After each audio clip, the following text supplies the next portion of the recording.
ആ വാഹനത്തിൽ ഇടിക്കാതിരിക്കാൻ നടത്തിയ നീക്കം പെട്ടെന്ന് സൈഡ് മാറി ഈ വാഹനത്തിലേക്ക് എത്തുകയായിരുന്നു. അതടക്കമുള്ള കാര്യങ്ങളിലാണ് നമുക്കൊരു വ്യക്തത വരാനുള്ളത്. നിങ്ങളൊക്കെ ഇവിടെ ഉള്ളവരാണോ? ഈ അപകടം ഉണ്ടായ സമയത്ത് 3 പിള്ളേരെ കൊണ്ടുപോകുമ്പോൾ ഞങ്ങൾ വന്നില്ല.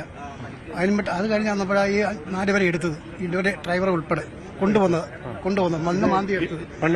പിന്നെ ടിപ്പർ പിന്നെ JCB വന്നതും ഈ ലോറി നൂത്തതൊക്കെ JCB ഉണ്ട്. ഇത്രയും പൂർണ്ണമായിട്ട് തകരുന്ന ഒരു അവസ്ഥ എങ്ങനെയാണ്? അത് നമ്മൾ മറിയുന്ന കണ്ടിട്ടുണ്ടോ? ഇങ്ങനെ വരുമ്പോൾ ചരിഞ്ഞ് കിടക്കുമല്ലോ മണ്ണുമായിട്ട്. Full load മണ്ണായിരുന്നു. കെട്ടും പറഞ്ഞ് ഇത് ബലമുള്ള വെയിറ്റിംഗ് ഷെഡ് ആയിരുന്നല്ലോ. വെയിറ്റിംഗ് ഷെഡല്ല, വീടിന്റെ കെട്ടാണ്. വെയിറ്റിംഗ് ഷെഡൊന്നും ഇല്ല ഇവിടെ. അവിടെ കട മാത്രമേ ഉള്ളൂ. വെയിറ്റിംഗ് ഷെഡില്ല ഇവിടെ ഇല്ല. ഈ ഭാഗത്ത് അവിടെ നിന്ന് വരുന്ന വണ്ടി കയറാൻ നിൽക്കുന്ന ജനങ്ങൾ അവിടെ വെയിലായോണ്ട് അവിടെ അയക്കുന്നത്, കട കയറി അയക്കുന്നത്.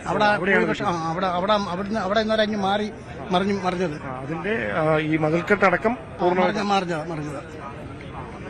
ഈ 4 പേരെ എടുക്കുമ്പോൾ അതേ 3 പേര് അന്നേരം മരിച്ചു. ഒരു സ്കൂള് ക്ലീനറും ഡ്രൈവറും ജീവനുണ്ടായിരുന്നു ഞങ്ങളുടെ വരുമ്പോൾ.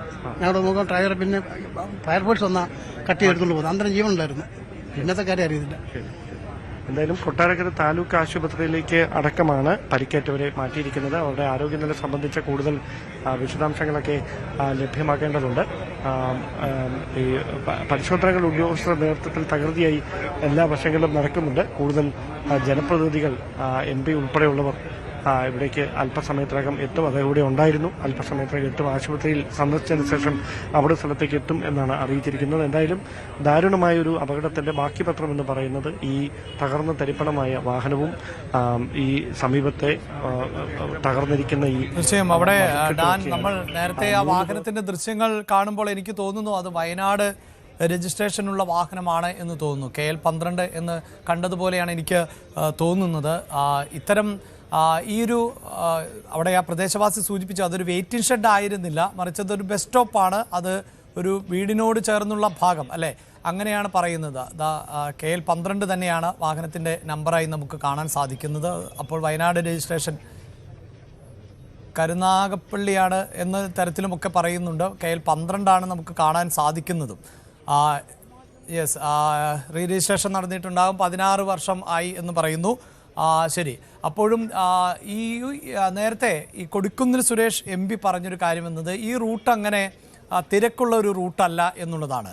ഈ ടിപ്പറുകൾ നിരന്തരം ഇതുവഴി കടന്നു പോകാറുണ്ടോ? അങ്ങനെ നിരന്തരമായി മണ്ണ് നിറച്ച ലോറികൾ കടന്നു പോകുന്ന ഒരു വഴിയാണോ? അത്തരം കാര്യങ്ങളിലൊക്കെ പ്രദേശവാസികളുടെ ഭാഗത്ത് നിന്ന് പ്രതികരണങ്ങൾ ഉണ്ടാകുന്നുണ്ടോ ഡാൻ?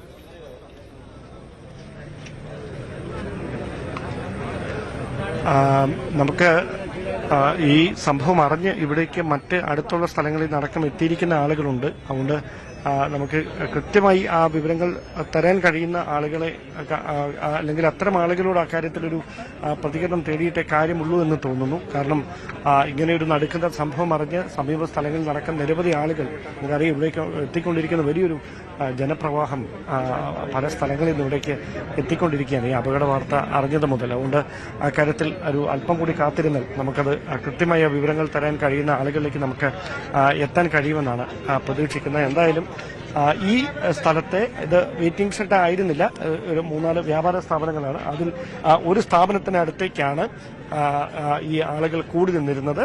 അവിടേക്കാണ് രാവിലെ 7:15 അമിത വേഗതയിലെത്തിയ ഈ ടിപ്പർ പാഞ്ഞു കയറുന്ന ഒരു സാഹചര്യം ഉണ്ടായത്. എന്നോടൊപ്പം നമ്മുടെ പ്രതിനിധി വിനീഷ് കൂടി ചേരുന്നു. വിനീഷിന് ഈ സ്ഥലത്ത് നിന്ന് കുറച്ചുകൂടി വിശദമായ കാര്യങ്ങൾ പറയാൻ കഴിയുന്നുണ്ട്. വിനീഷ്, നമുക്ക് 7:15 അപകടം ഉണ്ടായതെന്ന കാര്യം ഏറെക്കുറെ ഉറപ്പിക്കാം. ഇതിലേക്ക് നയിച്ച സാഹചര്യം, ഇത് അമിത വേഗതയിലായിരുന്നു സ്ഥിരീകരിക്കുന്ന വിവരങ്ങളുണ്ട്. പക്ഷേ ഇത് ഒരു അപകടത്തിലേക്ക് നയിച്ചത് എങ്ങനെയാണെന്നതിൽ ഏറ്റവും ഒടുവിൽ ലഭിക്കുന്ന വിവരമുണ്ടാകും. ഡാൻ, ഇതൊരു 7 മണിക്കായിരുന്നു സംഭവം ഉണ്ടാകുന്നത്. നമ്മൾ ഈ ദൃശ്യങ്ങൾ കാണുന്ന ഈ വാഹനത്തിലായിരുന്നു. നിറയെ ലോഡുമായിട്ട് വരുമായിരുന്നു, മണ്ണുമായിട്ട് വരുമായിരുന്നു. അപ്പോൾ ഇവിടെയാണ് ഒരു 10-11 പേർ കൂടുതൽ ആൾക്കാർ ഉണ്ടായിരുന്നു എന്നാണ് പറയുന്നത്. അപ്പോൾ വാഹനം വളവ് തിരിഞ്ഞാണ് എത്തിയത്. അപ്പോൾ നിയന്ത്രണം നഷ്ടപ്പെട്ടവർ ആ ദിശയിൽ ഇങ്ങോട്ട് വരും. അതെ, ഇതാണ് റോഡ്. ഈ റോഡിൽ നിന്ന് ഇങ്ങനെ അമ്പലപ്പുറം റോഡാണ്. അവിടെ നിന്നാണ് വാഹനം എത്തിയത്. എങ്ങോട്ട് പോകുമായിരുന്നു? കൊട്ടാരക്കര ഭാഗത്തേക്ക്. ഇത് കൊട്ടാരക്കര റോഡാണ്. അപ്പോൾ അമിത വേഗതയിൽ വരികയും വാഹനം നിയന്ത്രണം നഷ്ടപ്പെട്ടവർ ദേഹത്തേക്ക് മറിയുകയുമായിരുന്നു. അങ്ങനെയാണ് അതിന് മുൻവശത്ത് ഒരു ബുള്ളറ്റ് ഉണ്ടായിരുന്നു, ഒരു ബുള്ളറ്റ് ഓടിച്ചു പോകുന്നുണ്ടായിരുന്നു. അപ്പം ആ വാഹനത്തിൽ തട്ടാതിരിക്കാനായി നടത്തിയ ശ്രമമാണ് എന്ന തരത്തിൽ അത്തരത്തിലുള്ള തീർച്ചയായും ഡാൻ. അതായത് ബുള്ളറ്റ് അവിടെ നിന്ന് വരികയായിരുന്നു എന്നും പറയുന്നുണ്ട് ദൃക്സാക്ഷികൾ. ആ ബുള്ളറ്റ് ഇവിടെ കിടപ്പുണ്ട്. അപ്പോൾ ആ വാഹനത്തിൽ തട്ടാതെ വാഹനം തിരിച്ചപ്പോൾ നിയന്ത്രണം നഷ്ടപ്പെട്ട് മറിഞ്ഞു എന്നാണ് പ്രാഥമികമായി നമുക്ക് ലഭിക്കുന്ന വിവരം. അപ്പം എന്തായാലും വലിയൊരു ദുരന്തമായി തന്നെ മാറി എന്നുള്ളതാണ് ഡാൻ. അതിന്റെ നടുക്കം തിരക്കുള്ള റോഡൊന്നും അല്ല, ഇതൊരു ഇട റോഡാണ് ശരിക്കും പോക്കറ്റ് റോഡാണ്. അതായത് ഇപ്പം കൊല്ലം ചെങ്കോട്ട ദേശീയപാത കടന്നു പോകുന്നു, സമാനമായ മറ്റൊരു റോഡാണ്. അപ്പോൾ തിരക്ക് ഉള്ള സമയങ്ങളിൽ ഇതുവഴി വാഹനങ്ങൾ കടത്തിവിടാറുണ്ട് പോലീസ്. അപ്പം എന്തായാലും ഈ സമയത്ത് വലിയ തിരക്കുകളൊന്നും തന്നെ ഇല്ലായിരുന്നു. 7 മണി സമയമാണ്. എല്ലാവരും സ്കൂളുകളിലും ഒക്കെ പോകാനായിട്ടുള്ള ആ ഒരു തയ്യാറെടുപ്പ് ആ സമയത്താണ് ഇത്തരത്തിലുള്ള അപകടം ഉണ്ടായിരിക്കുന്നത്.